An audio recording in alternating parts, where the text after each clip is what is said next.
this is the Hedge Mage, and welcome back to another video. Today, my friends, we're going to be diving into the return of the core set. Well, not really, but sort of. The newest standard legal set, Foundations, which is to remain in the format for 5 years, and its partner set, Jumpstart 2025, which should be noted is not legal in standard, but all the new commons from both of these sets will be legal in Pauper. So today we'll be taking a look at my top new commons entering the format from both of these sets. But before we get any further, if you'd like to support this humble little channel, if you could leave a like on this video and subscribe, I would greatly appreciate it. And with that said, let's get into it. Generally, the playability of new commons and especially new artifacts or colorless cards can be pretty low, but in Jumpstart 2025, we're getting a new artifact that at the very least is worth taking a look at. That card is Shardless Outlander, and for a mere 7 mana, you get an artifact creature, Construct, Scout, that has Trample with a 6/5 body.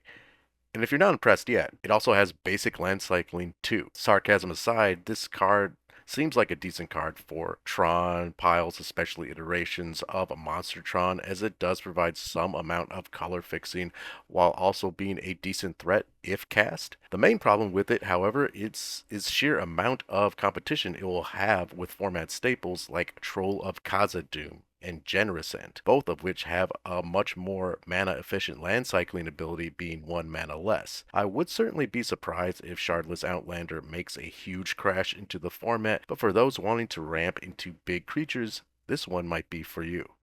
In white, we're getting what is likely the cutest card printed in Foundations. That is Helpful Hunter, and for 1 generic and a white, you get a cat that when it enters the battlefield, draws you a card, and being itself a 1/1 respectively. This card is essentially a functional reprint of Spirited Companion outside of their obvious creature types. The only key difference between the two is that this kitty is not an enchantment, which could be seen as a pro or a con depending on the build of your deck. The only downside of this card that I can reasonably see is that since the printing of Novice Inspector, Spirited Companion, even if he has been such a good boy, has been seeing considerably less play outside of Bogles, as it does double duty there, being card draw and an enchantment to count with ethereal armor. Helpful Hunter definitely does seem playable, as 2 mana to draw a card while also being a creature is not bad, but this poor little kitty certainly has its work cut out for it. In blue, we're getting a new counterspell called Refute. And for 1 generic and 2 blue, we can counter target spell and draw and discard a card. Though a 3 mana counterspell is a huge ask in a format where the OG counterspell is legal and very much a format powerhouse, Refute does bring something pretty interesting to the table. We've definitely seen similar cards enter the format like Dissolve, which also gives you card selection, allowing you to scry one, or Sinister Sabotage, giving you a Surveil instead. Now, both of these cards you may not have heard of unless you play Casual Commander, or if you played when either of these cards were legal in Standard. That's because 3 mana counterspells are almost deemed unplayable. What does interest me about this card is the fact that it is a discard outlet, allowing you to gain even more value out of it with cards that have a madness cost like Kitchen Imp or Alms of the Vein, while also being a good way to discard a sneaky snacker. Demir Madness is a bit of a fringe deck in the format, but I can definitely see Refute being a decent include there, but anywhere else I doubt it will make the cut. In black, there's a new removal spell in the form of Stab.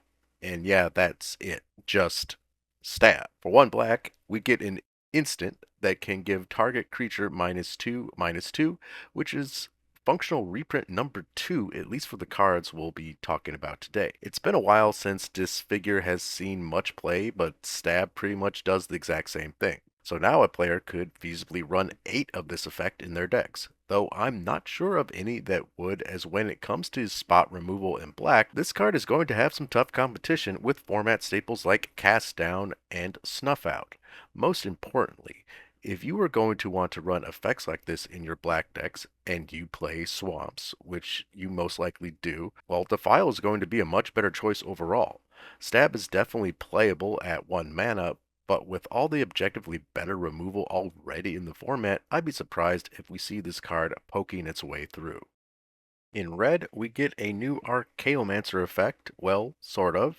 Coming from Jumpstart 2025, Scholar of Combustion can bring more value to your mid-range builds.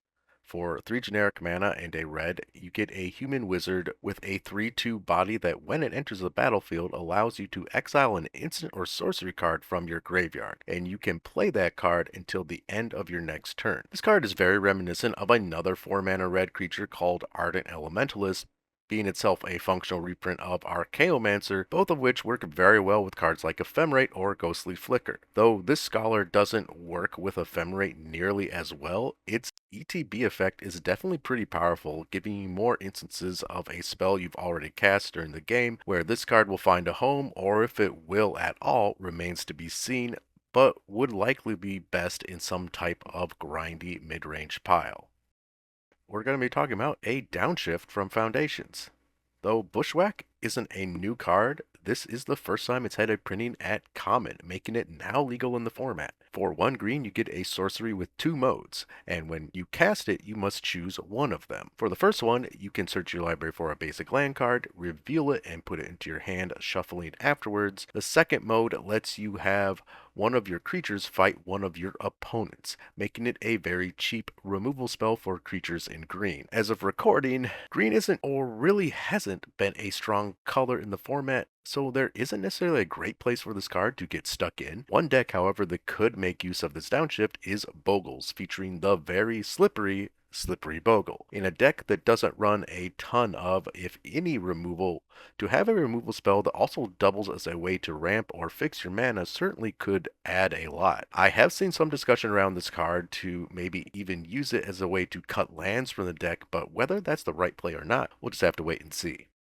There are still a few more interesting additions coming in from Jumpstart 2025.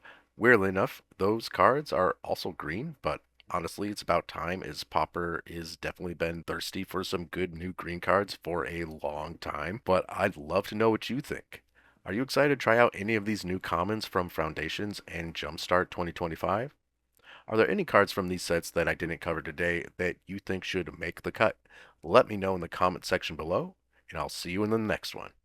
Until next time.